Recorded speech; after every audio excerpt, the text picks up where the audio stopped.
Hello guys, ఈరోజు ఈ వీడియోలో మనం ఎస్ఎస్సి సీజీఎల్ 2024 అలాగే 2025 ఎగ్జామ్కి అటెంప్ట్ చేయాలి అనుకునే వాళ్ళు ఒక ఇంపార్టెంట్ ఫ్యాక్టర్ని అయితే గుర్తుపెట్టుకోవాలి. సో ఆ ఇంపార్టెంట్ ఫ్యాక్టర్ ఏంటి అనేది ఈ వీడియోలో మాట్లాడుకుంటాం. అలాగే ఈ వీడియోలోనే నేను నేను 2024కి ఇచ్చిన ఫస్ట్ 3 మార్క్స్, ఆ రిజల్ట్ ఏంటి, ఎంత టైం ఏ సబ్జెక్ట్కి ఎంత టైం కన్జ్యూమ్ అయ్యింది, సో నేను 2025కి ప్రిపేర్ అవుతున్నా సరే 2024లో ఎగ్జామ్ ఎలా రాయగలుగుతున్నా, సో ఎంత నా టార్గెట్, మీరు ఎలాంటి స్ట్రాటజీస్ మెయింటైన్ చేయాలి, సో ఎట్లా అయితే మీకు ఎఫిషియెంట్గా ఎగ్జామ్ రాయాలనేది వీడియోలో మాట్లాడుకుందాం. So without any further late, let's go. So guys welcome to the channel. And నేను ఇప్పుడు చెప్పేది ఫ్యాక్టర్ ఏంటో కాదు guys, time management. So time management అనేది ఎస్ఎస్సి సీజీఎల్లో కాదు, ఏ ఎగ్జామ్లో అయినా సరే చాలా ఇంపార్టెంట్ ఫ్యాక్టర్. సో ఇది మనకి నేను ఇంత చిన్న టాపిక్ అయినా సరే నేను ఇంత ఇంపార్టెన్స్ ఎందుకు ఇస్తున్నాను అనేది మీకు చెప్తాను. ఎందుకంటే మీరు ఆల్రెడీ ప్రిపేర్ అయిన వాళ్ళు ఉంటే వాళ్ళకి అర్థమయ్యే ఉంటుంది టైం మేనేజ్మెంట్ యొక్క వాల్యూ ఏంటో. సో ఒకవేళ 2024కి ఎగ్జామ్ రాద్దాం అనుకునే వాళ్ళు 2025 ప్రిపేర్ అవుతున్నారు అనుకోండి. సో వాళ్ళు 2024కి అటెంప్ట్ ఇద్దాం అనుకుని కొన్ని టాపిక్స్ అయితే బేసిక్గా ప్రిపేర్ అయ్యి ఉంటారు. సో ఆ ప్రిపేర్ అయిన వాళ్ళు ఎగ్జామ్లో వాళ్ళు ప్రిపేర్ అయిన టాపిక్స్ నుంచి వచ్చిన క్వశ్చన్స్ని కంప్లీట్గా ఎట్లా అటెంప్ట్ చేయాలి. సో అటెంప్ట్ చేయడం అనేది కామనే, కానీ మీరు ఇచ్చిన టైంలో అటెంప్ట్ చేయడం అనేది it's very important thing. So మీకు దానికి కొన్ని ఎగ్జాంపుల్స్ అనేది చెప్తాను. సో ఒకసారి మీరు చూసినట్టయితే నేను 3 మార్క్స్ రాశాను. ఫస్ట్ ఆఫ్ ఆల్ నేను 1 మంత్ అవుతుంది ప్రిపరేషన్ స్టార్ట్ చేసి, డైలీ మార్క్ రాస్తున్నాను. బట్ నేను స్టార్టింగ్లో అయితే వీక్లీ 2 ఆర్ 3 రాశాను అంతే. సో ఈ 3 వచ్చేసి ఫస్ట్ వీక్ సంబంధించినవి.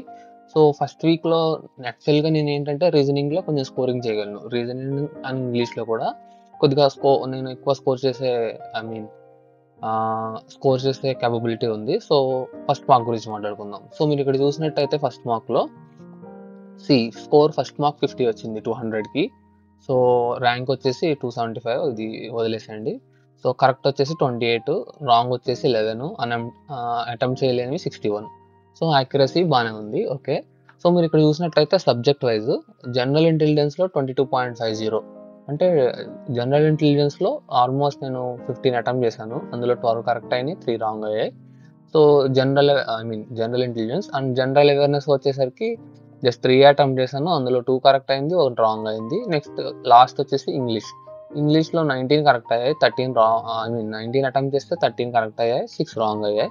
సో అటెంప్ట్ చేయలేని వచ్చేసి 6. క్వాంట్ గురించి చెప్పవసరం లేదు. స్టార్టింగ్ ఎస్ఎస్సి కొత్తగా ప్రిపేర్ అయ్యే వాళ్ళు ఎవరికైనా సరే క్వాంట్ అనేది చాలా ప్రాబ్లమేటిక్గా అవుతుంది. సో ఆల్రెడీ మ్యాథ్స్లో బాగా హెవీ టచ్ ఉన్న వాళ్ళకి క్వాంట్ ఈజీనే ఉండొచ్చు మేబీ.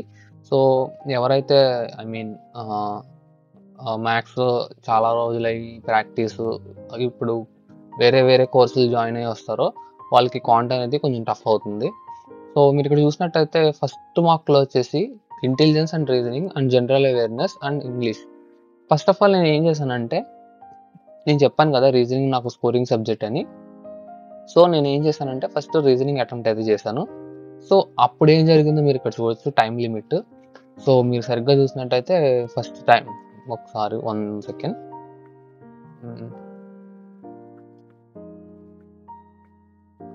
సో మీరు ఇక్కడ చూసినట్టయితే జనరల్ రీజనింగ్కి టైం వచ్చేసి 37 మినిట్స్ పట్టింది. సో 37 మినిట్స్ అంటే జస్ట్ 15% అటెంప్ట్ చేసినందుకు 37 మినిట్స్ పట్టింది. సో నెక్స్ట్ థింగ్ వచ్చేసి ఇంగ్లీష్ వచ్చేసి 10 మినిట్స్. ఇక్కడే ఆల్మోస్ట్ 1 అవర్ అయిపోయింది, 13 మినిట్స్ మిగిలింది రఫ్లీ. సో 13 మినిట్స్లో ఇవి చేయడం అనేది ఇంపాసిబుల్. సో నేనేం చెప్తున్నానంటే, మీకు ఎంత సబ్జెక్ట్ వచ్చినా సరే స్టార్టింగ్లో మీరు మార్క్స్ అనేది అటెంప్ట్ చేయకుండా మీ పర్ఫార్మెన్స్ని తెలుసుకోవడం ఇంపాసిబుల్. సో మార్క్స్ అనేది ఎంత క్రూ రోల్ ప్లే చేస్తుంది అనేది నేను ఆల్రెడీ నా ప్రీవియస్ వీడియోస్లో చెప్పాను. సో ఇట్లా డైలీ మీకు మార్క్ అటెంప్ట్ ఇవ్వడం వల్ల, లేదంటే వీక్లీ 2-3 మార్క్స్ అటెంప్ట్ చేయడం వల్ల మీకు మీ యొక్క లెవెల్, మీ యొక్క ఎబిలిటీస్ ఏంటో తెలుస్తుంది, మీరు ఎంతవరకు పర్ఫామ్ చేయగలుగుతున్నారో తెలుస్తుంది. సో ఇది వచ్చేసి నా first mark. Next second marks చూడొచ్చు, 65 మార్క్స్ వచ్చాయి సెకండ్ మార్క్లో 200కి.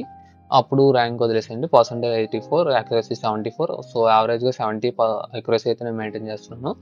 నెక్స్ట్ థింగ్ వచ్చేసి ఇక్కడ కూడా మీరు చూసినట్లయితే general intelligence and reasoning 32 marks వచ్చాయి. జనరల్ ఇంటెలిజెన్స్ అండ్ రీజనింగ్లో 1 సెకండ్ జనరల్ రీజనింగ్ వచ్చేసి 31 మార్క్స్ వచ్చాయి. 22 అటెంప్ట్ చేసా, 17 కరెక్ట్, 5 రాంగ్. ఇది కూడా అంతే, 30 మినిట్స్ పట్టింది. నెక్స్ట్ వచ్చేసి క్వాంట్ అయితే టచ్ కూడా చేయలేదు. ఎందుకు టచ్ చేయలేదు అనేది నేను చెప్తాను. ఆల్రెడీ 4 మినిట్స్ ట్రై అయితే చేశాను, బట్ నాకు అన్ఫార్చునేట్గా ఏమీ కరెక్ట్ అయితే అవ్వలేదు. ఐ మీన్ నాకైతే ఏమీ తెలియలేదు ఫస్ట్ ఆఫ్ ఆల్. సో నేను లాస్ట్ వన్ వచ్చేసి కాంప్రహెన్షన్. సో కాంప్రహెన్షన్ అంటే ఇంగ్లీష్లో 21 అటెంప్ట్ చేశాను, 15 కరెక్ట్ అయ్యాయి, 6 రాంగ్ అయ్యాయి. సో ఇది వచ్చేసి 15 మార్క్స్ కన్జ్యూమ్ అయితే చేసింది. సో ఇది టోటల్గా వచ్చేసి రీజనింగ్ ఇంగ్లీష్కే ఆల్మోస్ట్ 45 మినిట్స్ కన్జ్యూమ్ అయిపోతుంది. సో మార్క్ 2 కూడా అదే జరిగింది. సో నెక్స్ట్ వచ్చేసి మార్క్ 3 గురించి మాట్లాడుకుందాం.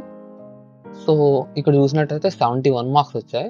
మార్క్ 3 వచ్చేసి మీరు ర్యాంక్ చూసుకోవచ్చు, పర్సంటైల్ చూసుకోవచ్చు, యాక్యురసీ 80 వచ్చింది ఈసారి. నేను మ్యాక్సిమం 80-70 మధ్యలోనే యావరేజ్గా ఉండడానికి ట్రై చేస్తున్నాను. ప్రజెంట్ స్టార్టింగ్ కాబట్టి సో మనం ఫీల్ అవ్వాల్సిన పని ఏం లేదు ఖచ్చితంగా, ఎందుకంటే మినిమం నాలెడ్జ్తో ఆ మార్క్స్ గెయిన్ చేయడం అనేది చాలా గ్రేట్ అసలు. ఎందుకంటే 1/4 ఆల్రెడీ మనం స్కోర్ అబవ్ 1/4 స్కోర్ చేస్తున్నాం మనం.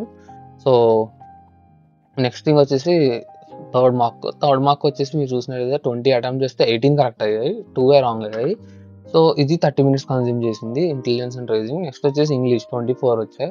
సో 24లో 13 కరెక్ట్, 16 అటెంప్ట్ చేస్తే 3 రాంగ్ అయ్యాయి. సో ఈసారి ఏంటంటే క్వాంట్లో నేను ఆల్రెడీ ప్రిపేర్ అవుతూ ఉంటాను కదా, సో 1 or 2 బిట్స్ అయితే తెలిసాయి. సో అవి అటెంప్ట్ చేయడం అయితే జరిగింది. జనరల్ అవేర్నెస్ కూడా అంతే. సో మనకున్న నాలెడ్జ్లో ప్లస్ ప్రిపేర్ అవుతున్నాం కాబట్టి కొద్దిగా స్కోర్ పెరుగుతుంది.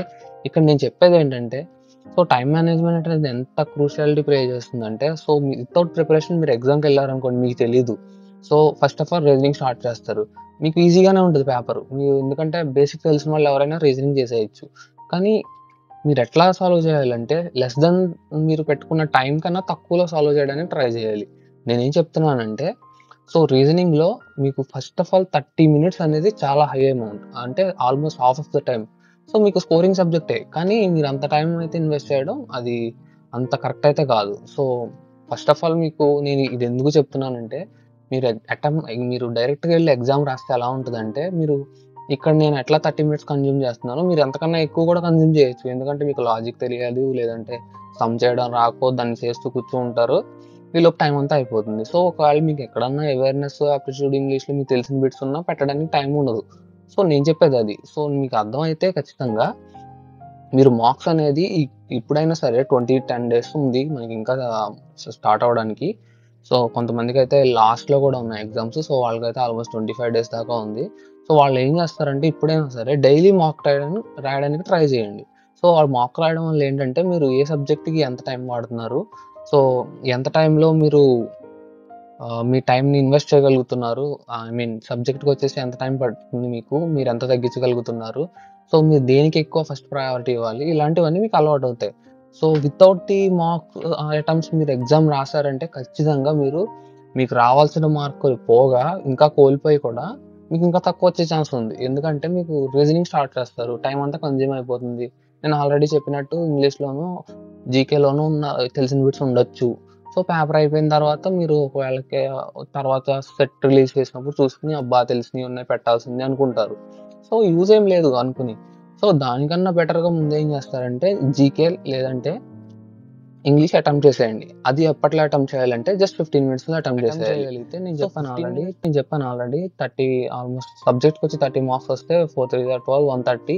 ఒకవేళ మనకి కట్ ఆఫ్ కనుక బిఫోర్ లాస్ట్ ఇయర్కి చూసుకున్నట్టయితే సో కొద్దిగా అటు ఇట్లో చేంజ్ అయ్యే ఛాన్స్ ఉంది కాబట్టి మనకి యావరేజ్గా చూసుకున్న 130 to 140 మధ్యలో వచ్చే కట్ ఆఫ్ ఛాన్స్ ఉంది. సో మనం ఇట్లా యావరేజ్గా 30 to 35 సబ్జెక్ట్ వైజ్ తెచ్చుకుంటే మనకి సో ఫైనల్గా వచ్చేసి ఏమవుతుందంటే 130+ అనేది 130+ అనేది మనకు వచ్చే ఛాన్స్ ఉంది ఇది టోటల్గా. సో మనం ఎగ్జామ్కి ఆబ్వియస్గా మెయిన్స్ క్వాలిఫై అయ్యే ఛాన్స్ ఉంది. సో నేనేమంటున్నానంటే ప్రతి టాపిక్ మీద కాన్సన్ట్రేషన్ చేయకుండా first of all easy topics అలాగే వెయిటేజ్ ఎక్కువ ఉన్న టాపిక్స్ని ఫస్ట్ కంప్లీట్ చేసుకోండి. సో నేను చెప్పినట్టు మీకు కాంపౌండ్ ఇంట్రెస్ట్, సింపుల్ ఇంట్రెస్ట్ కొంచెం టిపికల్గా అనిపించవచ్చు చాలా మందికి. సో వాళ్ళు ఏం చేస్తారంటే మెన్సురేషన్ కానీ ఫార్ములాస్ అంతే simple, trigonometry formulas simple, so algebra formulas simple. So ఇట్లాంటి టాపిక్స్ ప్రిపేర్ అవడం వల్ల మీకు వెయిటేజ్ కవర్ అవుతుంది, ఎక్కువ వెయిటేజ్ ఉన్న టాపిక్స్ కవర్ అవుతాయి, అలాగే మీకు మార్క్స్ కూడా ఎక్కువ వస్తాయి. సో మీకు విత్ ఇన్ టైంలో కూడా ఆ సమ్స్ అనేది చేసి మీకు మార్క్స్ గెయిన్ చేయడానికి అయితే ఛాన్స్ ఉంటుంది. సో నేను చెప్పేది అదే. సో దట్స్ ఆల్, నేను అంతకన్నా చెప్పేది ఏం లేదు. సో మీకు అర్థమవుతుందని అనుకుంటున్నాను నేను. సో రీజనింగ్ అనేది స్కోరింగ్ సబ్జెక్టే కానీ టైం కన్జ్యూమింగ్ సబ్జెక్ట్ కూడా. సో మీరు అది దృష్టిలో పెట్టుకోండి. సో మార్క్స్ అయితే ఖచ్చితంగా అటెంప్ట్ చేయండి, ఎందుకంటే మార్క్స్ అటెంప్ట్ చేయకుండా మీరు ఎగ్జామ్కి వెళ్ళొద్దు ఎట్టి పరిస్థితుల్లో. వెళ్ళినా మీరు వేస్టే. జస్ట్ ఇది మీకు ఒక ఎక్స్పీరియన్స్గా తప్ప ఎందుకు పనికిరాదు. కానీ నేను అంతకుముందు చెప్పిన స్ట్రాటజీ ప్రకారం మీకు కనుక టాపిక్ వైజ్ మనం మన టెలిగ్రామ్ ఛానల్లో అప్లోడ్ చేసినట్టు మీరు టాపిక్ వైజ్ మీరు ప్రిపేర్ అయితే సబ్జెక్ట్కి మీకు హై వెయిటేజ్ ఉన్నవి ముందు ప్రిపేర్ అవ్వడం వల్ల మీకు ఛాన్స్ ఉంది. నేను జాబ్ వస్తుంది ఖచ్చితంగా సెలెక్ట్ అవుతారని చెప్పట్లా, కానీ మీకు ఖచ్చితంగా రాదు అని చెప్పలేను, అలాగని ఖచ్చితంగా వస్తుందని కూడా చెప్పలేను, కానీ ఛాన్స్ ఉంది, వచ్చే ఛాన్స్ ఉంది. So it's based on completely hour luck and the toughness of our shift question paper. So that's all for the video and hope you remember each and everything that I said. So ప్రతిదీ గుర్తుపెట్టుకోండి, time management అనేది చాలా important. ఎగ్జామ్లో మీకు ఎంత subject వచ్చినా సరే without time management you're completely zero. So అది మైండ్లో పెట్టుకుని మార్క్స్ అనేది ఖచ్చితంగా ఇవ్వండి. అవసరమైతే ఈ 10 days 20 days డైలీ 2-3 మార్క్స్ ఇవ్వండి. అలాగే మార్క్స్ ఇవ్వడంతో పాటు కూడా మీరు ఖచ్చితంగా ఏం చేయాలంటే దానికి అనలైజ్ చేసుకోవాలి. సో మార్క్ ఇచ్చారు, సో ఎంత టైం పట్టింది, నేను మీకు స్క్రీన్ షాట్ తీసి చూపించాను కదా, అట్లా మీరు కూడా స్క్రీన్ షాట్ తీసుకుని సో మీకు ఎంత టైం పడుతుంది, ఎంత తగ్గించుకోవాలి, ఇట్లా ట్రై చేయండి. సో మీరు ఈ 3 మార్క్స్ నేను స్టార్టింగ్లో రాశాను అన్నారు కదా, ప్రజెంట్ ఎంత వస్తున్నాయని మీరు అడిగే ఛాన్స్ ఉంది కామెంట్స్లో. సో నాకు 60-70 వస్తున్నాయని చెప్పాను కదా స్టార్టింగ్ నుంచి. సో ఇప్పుడు కూడా అంతే, యావరేజ్గా 60-90 మధ్యలో వస్తున్నాయి. సో నేను కూడా ట్రై చేస్తున్నాను మ్యాక్సిమం. సో 100+, నా టార్గెట్ అయితే 100+ స్కోర్ చేయడానికి ట్రై చేస్తున్నాను ఈ CGLకి.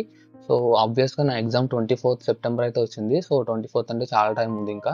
సో ఈ లోపు నేను కొన్ని ఇంపార్టెంట్ టాపిక్స్ అనేవి ఉన్నాయి. సో అవి కవర్ చేసి నెక్స్ట్ మిగతా టాపిక్స్ అయితే ట్రై చేస్తాను. ఇన్ఫ్యాక్ట్ క్వాలిఫై అయితే క్వాలిఫై అవుతాం, లేదంటే నెక్స్ట్ టైం 2025 అలాగే మనం ఫిక్స్ అయ్యాం కాబట్టి 2025కి ప్రిపేర్ అవ్వచ్చు.